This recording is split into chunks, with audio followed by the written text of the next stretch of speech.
বন্ধুরা, আমি ছাদে চলে এলাম টিফিন খাবো বলে। ভাত আলু সেদ্ধ ওদের দেবো, তাই নুন দিয়ে মেখে এনেছি, তেল দিইনি।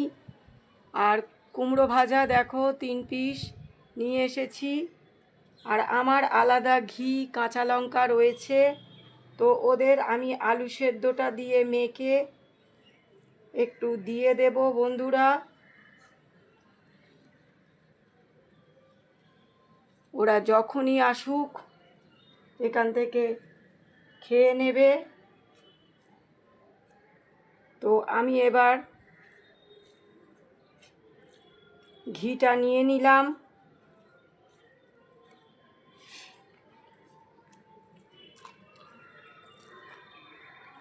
আলু সেদ্ধ কাঁচা লঙ্কা দিয়ে ভাতটা খেয়ে নিচ্ছি বন্ধুরা। তো ভিডিওটা